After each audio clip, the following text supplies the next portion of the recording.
Psalm 23, the Lord is my shepherd. I shall not be in want. He makes me lie down in green pastures. He leads me beside quiet waters. He restores my soul. He guides me in paths of righteousness for his name's sake.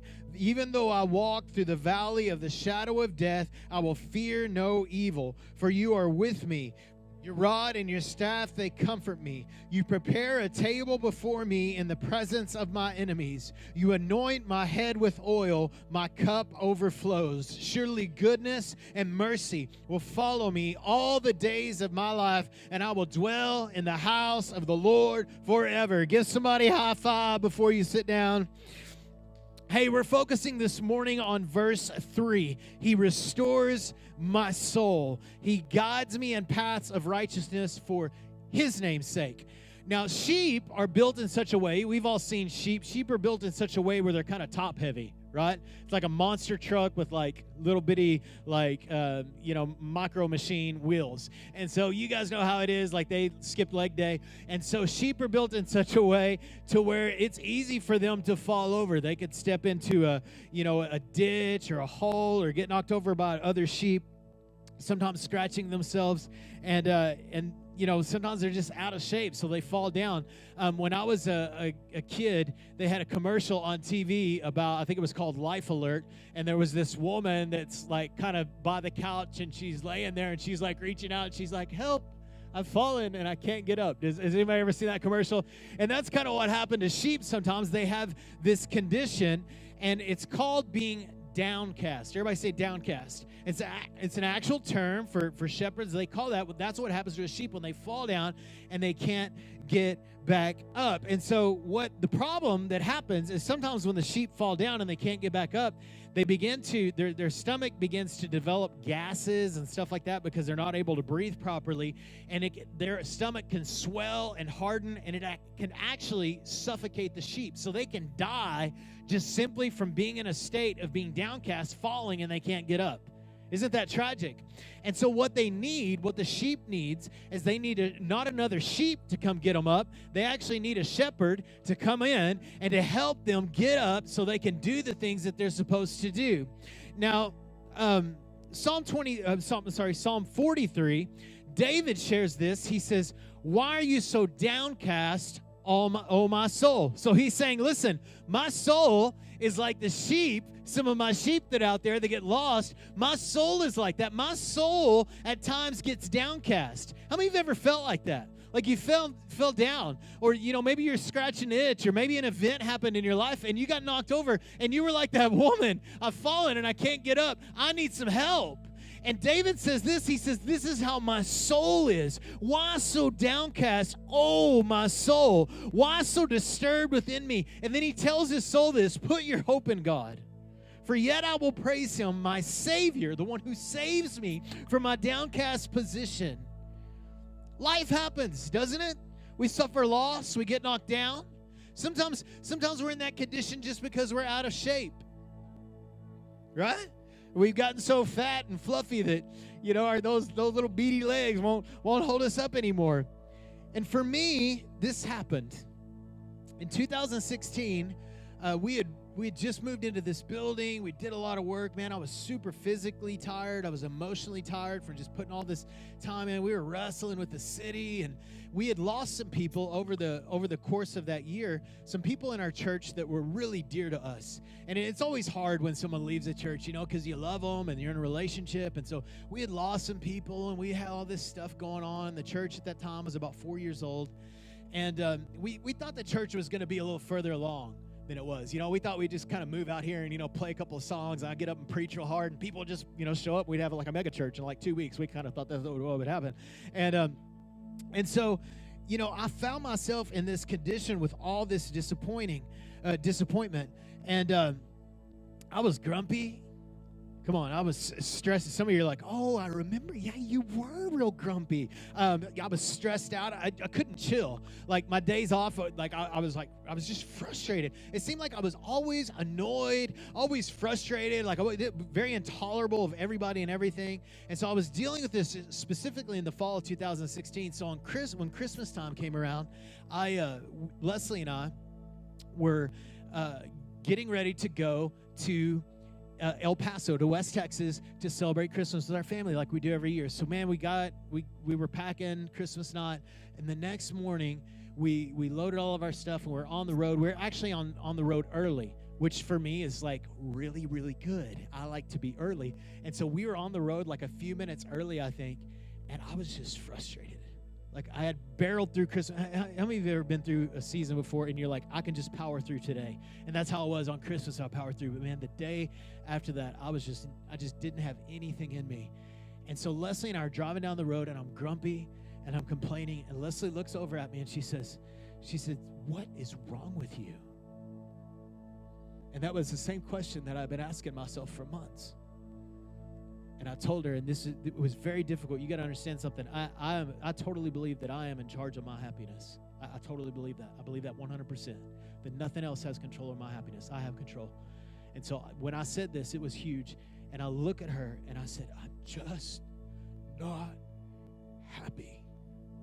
And I just began to bawl. And we're driving down the highway, and Leslie's crying, and I'm crying. She's like, I had no idea you feel this way.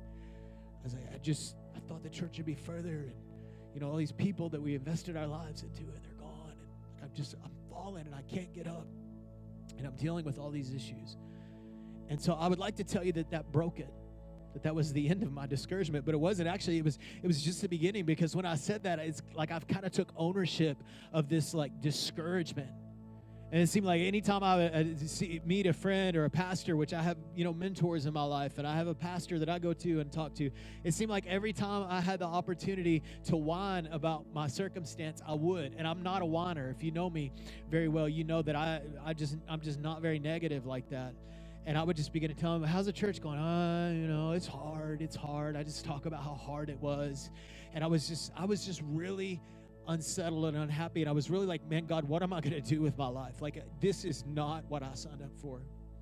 And so it was about 6 months, and then that summer, 2017, Leslie's parents have a timeshare, and so we decided to go to Disney World, right? The happiest place on earth, the most magical place on earth. So I thought, man, we go to Disney World, break it. So we go to Disney World. And we kind of had this crazy thing happen in the morning where Uriah got lost, and we thought maybe he was dead. And it was just a rough morning. And so that day we ended up going out. That's a story for another time. I'll let Leslie tell it. So we're at Disney World. I mean, the people, everything. And Leslie and I we kind of had this like tension. Like, our morning had started off pretty bad. And it had been like this. I had been like in this negative state for like about 9 months. And Leslie said this statement, and she wasn't being mean. If you know Leslie, she's always so tender, but she was probably done too. And she said, there goes Josh being Mr. Miserable again. And I thought, that's not who I am. I am not Mr. Miserable. And it took me hearing that. It took me hearing what I was bringing to the table. Come on. It took me hearing that to say, I'm done. I am not Mr. Miserable. That is not who I am. And I'm telling you, when she said that, something broke off my life. It's like the truth set me free. And so we finished our trip, had a phenomenal vacation. Thank God that this was the first part of it. And we're driving home, and we're in the van, and there's an app called Time Hop that kind of goes through the archives of your social media and reminds you of things that you had said or pictures you've taken in the past. And I opened up that app, and I saw that there was a tweet that I'd posted 8 years before that, prophesying to my condition that I was in. And the tweet said this, so I think we have it. It said, there's a difference between being discouraged, a season of discouragement, and a spirit of discouragement. And when I say that, some of you know exactly what I'm talking about. And so for me, before that moment, I'd had days where I was discouraged. Most Mondays for pastors are that way. I'd had seasons where it was a little bit harder, maybe a couple weeks. But what it showed me at that moment is that I was functioning under a spirit of discouragement. Now, by that, I'm not saying it's a demonic spirit, but I was carrying discouragement. It had become my identity. And beloved, I'm here to tell you today that God doesn't want you to be in that scenario. I think probably the best way to talk about how we feel is talking about being downcast. And I think that looks a lot of different ways. The first way that the downcast soul looks like, first of all, is disappointment. Disappointment. We've all been disappointed, right? You were probably disappointed this morning. Maybe you went to go get a donut and there wasn't one. Or ran out of vanilla creamer, which we tend to do, because none of y'all like real coffee. Kidding. But it says in Proverbs 13:12, it says, hope deferred makes a heart sick. What is that talking about? It's talking about disappointment. That word deferred means drawn out, like it's taken a long time, right? Like your life is sitting in traffic. Or it means scattered. Your hope has been scattered. The absence of hope, the lack of hope, makes a heart sick. Have you ever been there? Your heart has been sick. Another level of the downcast soul is discouragement. So disappointment, discouragement. Discouragement is a temporary, everybody say temporary, a temporary feeling. So discouragement is something, it comes and goes, right? I'm here today, but it won't always feel this way. The word discouraged means to deprive of courage. See, when you're discouraged, you don't have any courage. You can't do the things that you're supposed to do. You can't do the things that God has called you to do. You can't do the things that you were built for. Why? Because you don't have courage to do it. You don't have the ability to overcome an addiction. Why? Because you just don't have any courage. You're discouraged. You can't even overcome your mouth or your attitude. Why? Because you're discouraged. You don't have courage to do the things that you're supposed to do. To deprive of courage, hope, or confidence. You're discouraged. So disappointment, discouragement. The third is depression. As a pastor, I struggle with postpartum depression every Monday because I deliver a baby on Sunday. And so I call it on Monday. The way I feel when I wake up is postpartum depression. I'm obviously being a little bit dramatic, but I kind of feel like, I've got all this energy and I'm all week, build up, boom, deliver it the next day. I'm like, oh my gosh, I'm so wiped out emotionally. Gone. Mentally, I'm just checked out. That's not what I'm talking about. When I'm talking about depression, I'm talking about real depression. Not you've had a bad day. Some of you have a bad day and you go, oh, I'm depressed today. Or some of you have a bad week. Oh, I'm depressed this week. Listen, maybe you're not really dealing with depression as much as you're just being dramatic. And so for me, I went through 9 months and I never not once said I was depressed, because I feel like depression is a very real thing in our culture. And whenever we go around throwing words like that around, then what happens is when people have those real conditions, sometimes other people are just crying wolf. And so it's important that we just don't throw those words around. But check this out, 9.5% of Americans struggle with clinical depression. Clinical depression, that a doctor has sat with them and said, you are depressed. Now, during this season that I went through this, right after, which I should have, I don't know why I waited, but after I broke this spirit of discouragement in my life, I went to a counselor, so it didn't happen again. And I met with a counselor several times. And he's my counselor. If I need counsel, that's where I'm going to go. Outside of a pastor and a mentor, I'm going to go to this guy if I feel like that, hey, I need someone that's objective. I am all about that. If you need to go see a counselor, which you probably do from time to time, no matter who you are, talk about the things, absolutely. I am an endorser of that. And he told me, he said, because I was not going to use the depression word, right? And maybe some of it was pride, but he told me, he said, you were probably battling some depression during that time, but I wasn't going to label it myself. However, I do realize that sometimes people really do battle depression. And 1 out of 10 Americans are, I'm not okay with that. If you're depressed, I'm not okay with that. I want you to get better. I think God has more for you than that. And listen, I don't have people say, well, what do you think about medicating that stuff? Listen, if you need medication for a season, then do it. But don't go searching for it. Make sure that someone prescribes it. Make sure you really need it. You don't want to be putting that junk in your body. When I want to say it's about 16 years ago, I weighed about 280 pounds. I was a fat boy, fat 25-year-old, something like that, 25, 26-year-old. And I went to this doctor. We were living in El Paso at the time. And they checked my blood pressure. He said, you need to get on blood pressure medication. And the thought is once you go on blood pressure medication, you're on it for the rest of your life. So I started taking this pill every single day. But let me tell you what else I did. I got on a diet. And I lost about 40 pounds. And I continued to lose weight throughout my life. Why? Because I didn't want to have to depend on a substance. I wanted to be in control of what was happening in my body. Are you with me? So I'm not knocking the medication. If you need that for a little while, then by all means, if a doctor tells you and you're not going to pursue that, come on, then by all means, get help. Please get help. Let's get you to a place where you can get healthy. So if you're battling depression, we're not here to tell you that you've done something wrong or to simply get over it, because a lot of times that's been the church's approach, right? You're depressed, get over it.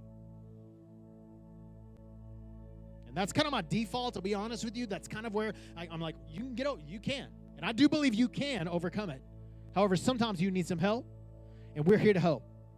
But I do want you to recognize this. There are things that you can do to get yourself spiritually healthy.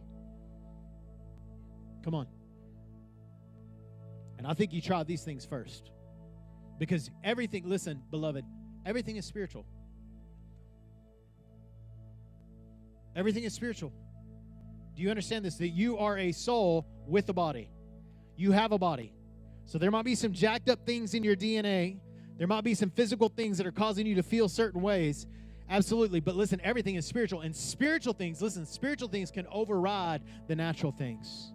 And so what I would encourage you to do, if you are battling depression or discouragement or whatever, that you would understand and treat that as a spiritual issue first, not secondary. I know what the world's telling you. I know what the culture's telling you. I'm not saying that there's anything wrong with that. But what I'm saying is you are spiritual. Let's try to deal with it there. And beloved, listen, there is hope. There is hope, and you can overcome. You can. And the fourth area is disarray. Disarray means that you are lost, that you can't find your way, that you're beyond depression. You are totally out of it. You're confused, you're frustrated, you feel like life is on a treadmill. So what happens when we are in these places? So what are you talking about? This doesn't have anything to do with that verse. The verse says, He restores my soul. See, shepherds, what they'll do is they'll look around and make sure that their sheep are healthy. And if they see one has fallen into a downcast position, what the shepherd will do is quickly go over to that sheep, begin to massage and rub his legs, begin to get the blood flow back in its legs, his little legs, turn him up on his side and get him standing up and watch him until he has his balance, and looks over him until he's able to stand on his feet again. This process, listen, this process is called restoring the sheep. And part of the reason why it's so difficult to restore sheep is because oftentimes sheep that get in this position are lost. So this is part of the reason why the shepherd is so concerned when he can't find you, when you're out of the flock, when he's looking, it's like, why does he leave they could have drowned. We talked about that last week. They could have these irritants in their head, which we talked about last week. It could be a number of reasons, but one of the reasons is they could be downcast. They could suffocate. They could die. So he is urgently seeking to save those which are lost. So he goes, he restores the sheep, and then oftentimes put them on maybe a rigorous diet. If the sheep has wool that is grown long and that is weighing him down, to keep him down on the ground, he'll trim his wool. So it says that he restores my soul. He picks me up, he restores me. And then he says this, it says that he guides me on paths of righteousness. So listen, Jesus, the good shepherd, restores us to set us in a right path. So there's kind of two ideas here with righteousness. First of all, it's positional righteousness. Positional righteousness is what it talks about in 2 Corinthians 5:21. It says, God made him who knew no sin to become sin so that you might become the righteousness of God. So positionally righteous. You are, when you come to Jesus, you are positionally as righteous as you'll ever be. You'll never be more righteous. You'll never be less righteous. When you come to Jesus, you are righteous in Jesus. Signed, sealed, and delivered. And not just as righteous as you are, as righteous as God is. Positionally right. That's positional righteousness. However, there's another kind of righteousness, and that is paths of righteousness. That is the right, perfect, fruitful pathway. The right path, the best path. How many know there's your path for your life and there's God's path for your life? His path is better. I know you think you have some great ideas and dreams and visions. His are better and bigger. So he positions you, positional righteousness, so you can walk down the path that he has planned. And he does this not just for you. He does it for him. That's why it says, he restores my soul.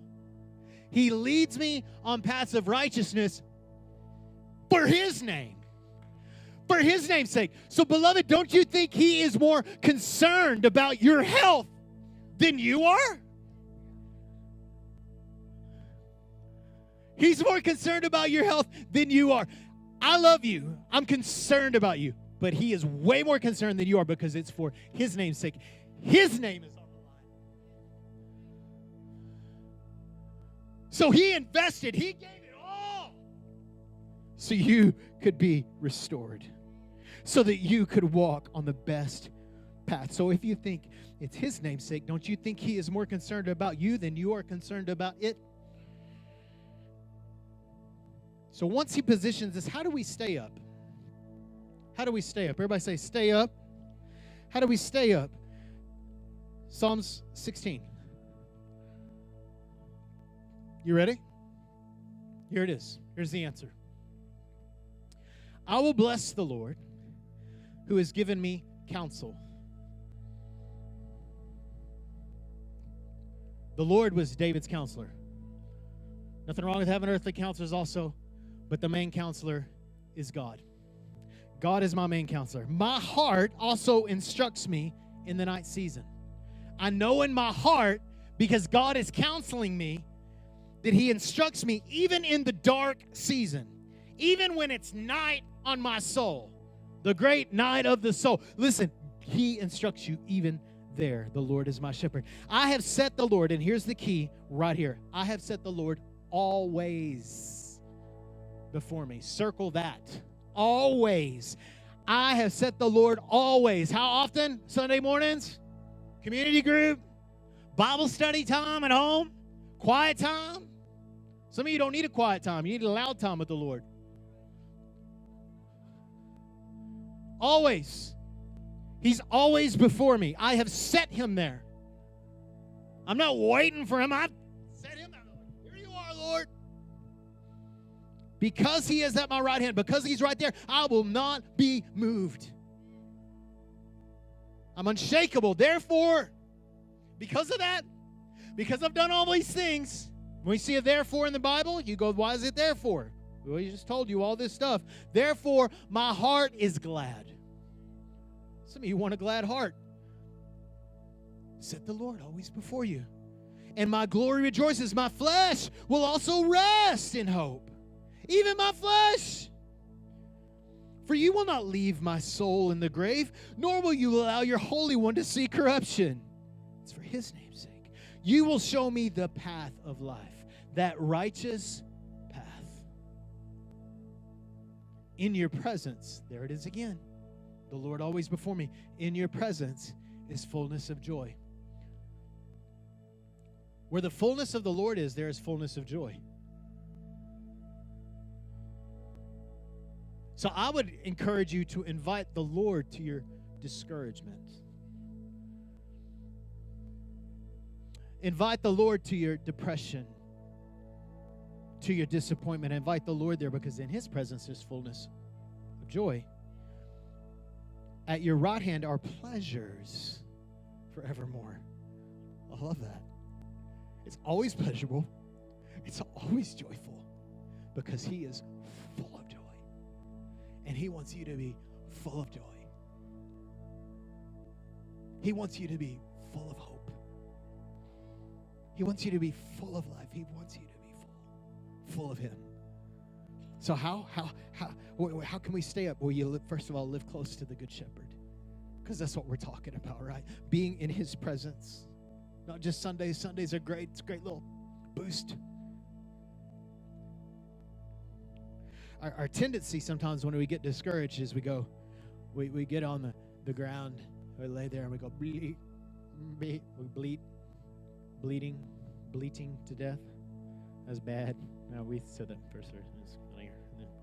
Our tendency is that when we experience this downcast state, we just lay there. It's so bad. We have pictures of those downcast sheep. We just lay there. We just lay there. Other sheep are looking at us. Got that other one? The other sheep looking at us. What's wrong with that guy? He was bleeding. Fallen. Beloved, stay close to the Good Shepherd. So if you do fall down, He's right there. Let Him scratch your itch. You try to scratch your itch all the time. That's why you keep falling. Well, I'm just trying to get. Whoops. There we go again. Bring it to the Lord. From the Passion Translation, Matthew 11. Love Matthew 11. Neil brought a great word on that several weeks ago. We've been talking about it a little bit in this series. Matthew 11:28. Are you weary, carrying a heavy burden? Then come to me and I'll refresh your life. I am your oasis. Simply join your life with mine. Learn my ways and you'll discover that I'm gentle, humble, and easy to please. You'll find refreshment and rest in me. See, when we live close to the Good Shepherd, He will groom us when we need to be groomed. He will help us with our diet so we don't get unhealthy and it's so easy for us to fall over. Now, it's not always the case that you fall over, but that it can definitely help cause to get you there. So allow Him to groom you. See, sheep have thick wool coats that over time, if they keep growing, they'll begin to collect stuff, right? They'll begin to collect burrs and briars and stickers and mud and poop. They go poop and it gets stuck on their wool. You need to get that crud off. You need to get it off. Well, how are you going to get it off? You're going to go pick? No, you're going to allow the Good Shepherd to come in with His shears and trim you. See, it says in John 15, verse 2, He prunes the branches that do bear fruit so they'll produce even more fruit. So when He's correcting you, when He's trimming you, it's not a sign of His rejection. It's a sign of His affirmation. He's saying, I love you. I want you to be healthy. Let me get rid of some of that. That's uncomfortable. It's not fun. I'm keeping all the effects of this world from holding on to you. In 2015, there was an Australian sheep named Chris. Everybody say, hello, Chris. We've got a picture of Chris here. Now, Chris doesn't really look like a sheep. In fact, there's a picture out there on the interwebs. They have a picture of Chris with, because it's Australia, a bunch of kangaroos like looking at him like, what the heck is that weird thing over there? Well, it's snowball sheep. So they found this sheep. It was lost, obviously lost. If it was under the care of a good shepherd, it wouldn't have got like this. They sedated it, and they sheared Chris. We have pictures of Chris being sheared, I think. Yeah, look at that. So they sedated him and got all this. Look at how pretty the wool is under there. Look at that. I'll take a nap.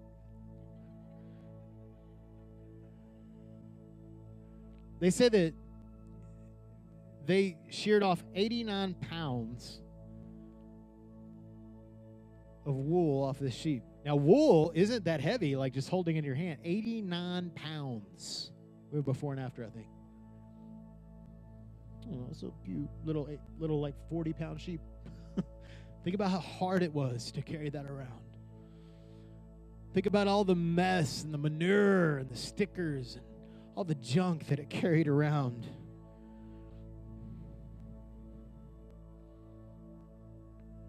We're told that sheep produce about 5 pounds a year.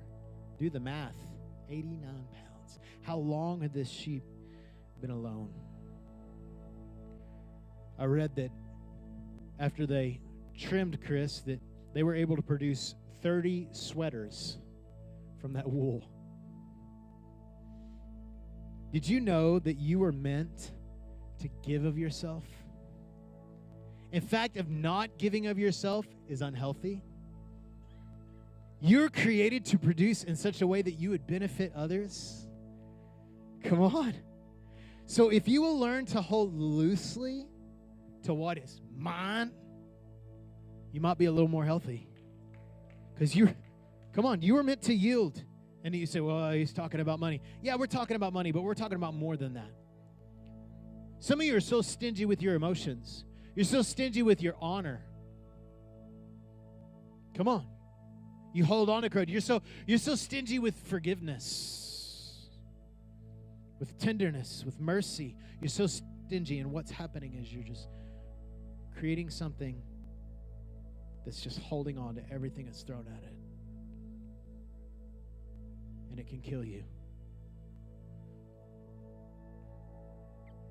So number one, stay close to the Good Shepherd. Allow him to work on you. Allow him to clean you up, to prune you. Number two, lead your soul. Everybody say lead. Did you know that you have the keys? You are in charge of your soul. Nobody else is. This world isn't. You are in charge. You have the keys. You have authority over your soul. So we say don't follow your heart. We say lead your heart. Follow Jesus and lead our heart. I know Hobby Lobby will tell you lead your heart. Hobby Lobby's great. Don't follow your heart. Lead your heart. I want to go buy one of those and just mark it out. No. Lead. Don't follow your heart. It'll get you in trouble. Follow Jesus and lead your heart. How do you lead your soul? Well, it says this that David, in Psalm 1 Samuel 30, verse 6 says that David encouraged himself in the Lord. Some of you need to encourage yourself in the Lord. Oh, nobody will encourage me. Nobody will encourage. Well, you just wake up tomorrow and go, you awesome child of God. Right? What are you doing? You're leading your soul. You're amazing. Jesus died for you. Look in the mirror. Jesus died for you. You work on your preaching. Some of you are going to be preachers one day. Work on your preaching. Look up there. You say, Jesus died for you. You're so worth Jesus. He loves you. He adores you. Watch all that shame just begin to fall off your life. Watch all that junk you begin to carry start falling off your life because you start prophesying to your own soul. Listen, beloved, encourage yourself in the Lord. Yeah, we need others around us, but you got to learn to do it yourself sometimes because people aren't always going to be there. And if you're stupid like I was for 9 months, for the first part of that, I didn't tell anybody. I was just process it. It's a good way to get in trouble. Lead your soul. Listen, you don't have to be discouraged. You don't have to be depressed. I don't care what the world says. I don't care what a doctor says. You don't have to be that way. Just like I didn't have to have high blood pressure. You don't have to be that way. God has given you the power to overcome. It may be chemical, it may be hereditary, it may be circumstantial, but it is not your destiny. This might be where you're at. Awesome. We love you. We want to help you get beyond it. Beloved, we want to help you. So how do I lead my soul? Number one, you dig into the Word. I'm so discouraged. When was the last time you read your Bible? Let's start there. Memorize the word. You don't have to know chapter and verse. That wasn't in the originals anyway. You just read the Bible. You get the word and you, that's not right. The word says that I'm the righteousness of God. Where's that? Where's that? Where's that? Where's that? Where's that? You don't have to know where it is. Just know that it says it. Memorize the word. Speak the word. Know what God says about you. Know what God's plans are for you. Can I know the plans? Yes. Read the word. Tells you all of that. Yeah. You preach to yourself. Number 2, speak to your soul. That's exactly what David did here. Psalm 43:5. Why so down? Why so downcast? Oh, my soul, put your hope in God. Hey! In that mirror. Hey! Put your hope in God. Why are you thinking about that? Put your hope in God. I know they didn't like your last post on social media. That don't matter. God likes you. Get off social media. Maybe. Some of you need to. I need to. All right. Speak to your soul. And listen, when we talk about speak to your soul, sing to your soul. You know, music is the language of the soul. That's why it's important to monitor what you're listening to and what you're singing. Isaiah 54 says, sing barren woman. Doesn't say sing pregnant woman. It says sing barren woman because the day's coming. See, we have joy because we rejoice. We don't rejoice because we have joy.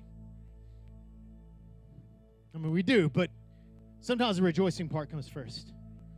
You got a reason to rejoice. I mean, Jesus died for you. That's huge. That's worth like 1 billion amens. More than that. In fact, we'll be saying amen about that forever. Misery, listen, and we say that, choose joy. That would be the third part. Misery will always have a reason. You'll always be able to attach a reason to your misery. Always. You'll always be able to go, well, I'm miserable because. I understand. Listen, I've had sad things happen in my life too. There will always be a reason for misery, but there will also always be a reason for joy. Jesus is on the throne. Jesus likes you, regardless of maybe what you think or somebody told you. He is in love with you, like really, really loves you. He likes you too. He's not just cosmically obligated to love you. He likes you. He's like really in love with you. You're like on his mind. He knows like how jacked up you are. Me too. He's like, oh, let's do like that. I want to spend time with you today. I want to give you some joy. Isaiah 53:3 says that he was despised and rejected by men, a man of sorrows who was acquainted with grief. Jesus knows sorrow. Jesus knows grief. Jesus knows pain. Almost 20 years ago, I went through a real dark season in my life, but dealing with some like loneliness and some rejection. And I remember like crying out to the Lord. I was like, Lord, I feel so rejected. I feel so alone. And I'm like singing this song. Lord, I need you. And he's like, yeah. So Jesus is like sitting there and he goes, Josh, I understand. I'm rejected every single day. And I was like, all right. Will you show me? Will you show me how to get beyond it? Surely he has borne our griefs and carried our sorrows. This is what Jesus doesn't do. He doesn't look at you and go, get over it. He don't do that. You know what he does? He goes, let me carry that. Let me carry your sorrow. Let me carry your brokenness. Let me carry your grief. So, beloved, what reasoning will you live by? I would say this: stop talking about your condition and start declaring your destiny. Start declaring that depression has got to go. Depression has got to go. It's a violation of your God-given destiny. It's illegal for depression to remain in you. It's illegal. It doesn't belong there. It's not of God's kingdom. I would say any sickness, it's illegal to be in you. Any sickness, physical sickness, mental sickness, it's illegal. Don't own your condition. Own your position. Don't own your condition. Own your position. I am a child of God. I am more than a conqueror. I am the righteousness of God in Christ Jesus. That's who I am. I am not Mr. Miserable. And number 3 is stay close to the flock. And I know I need to hurry, but listen. One of the tendencies is this when we go through a hard season is we tend to separate ourselves. I just need to be alone. Listen, the worst place for you to be when you're lonely is alone. It's the worst place. When you're discouraged, the worst. I don't care if you're an introvert or an extrovert, whatever. Call it what you want. The worst place for you to be is alone. Again, part of the shepherd's concern about a sheep being away and a sheep being lost and a sheep being alone, part of his greatest concern is they could get downcast when they're on their own, and he can't see it. For some reason in our culture, for some reason in our lives, whenever we go through these things, we separate ourselves. And for some reason, church is the first thing to go. I got work. Oh, I got soccer. Oh, I got gymnastics. Oh, I'll just cut church out because all those other things are more important. And you wonder why you're unhealthy emotionally. Because you need Christian fellowship. And it's not just like church, like on Sunday mornings. That's great. But you need like believers in your life that will cheer you on. You can pick up the phone and be like, you know what? Today sucks. I need some encouragement. And I can't hear from the Lord right now. And that person can hear from the Lord for you. Do you have those kind of relationships? Beloved, we need one another. And I don't know where I would be right now if through those 9 months that I was dealing with all this, I don't know where I would be right now if I didn't have people that I could talk to. And thank God that God gave me the grace to go to them and not have to be so prideful and have it all together, which I tend to do. I remember sitting down with Pastor Emma, sitting there in the lobby just weeping. Him weeping with me. I remember sitting with Pastor Chad with tears in his eyes. Pastor Chad, one of our big sister church, and Pastor Chad just weeping with me. Pastor Adam, my pastor, just sitting there, going, talking, weeping with me. Cheer me. I had to have that fellowship. You've got to have it, beloved. Stay close to the flock. Don't separate yourself. Hebrews chapter 10, verse 24. Let us consider how we may spur one another on towards love and good deeds. Let us not give up meeting together as some are in the habit of doing. Some people are just in the habit of being unfaithful to the body of Christ, being unfaithful to church, being unfaithful for hanging out. They're just in the habit of not getting together. But let us encourage one another all the more as you see the day approaching, as it's hard and it's difficult. And the harder it is to be connected to the community of Christ, the harder it is, that's an indicator the more that you need it. So press in for that. Just 3 things we're praying. Live close to the Good Shepherd. Lead your soul. And stay close to the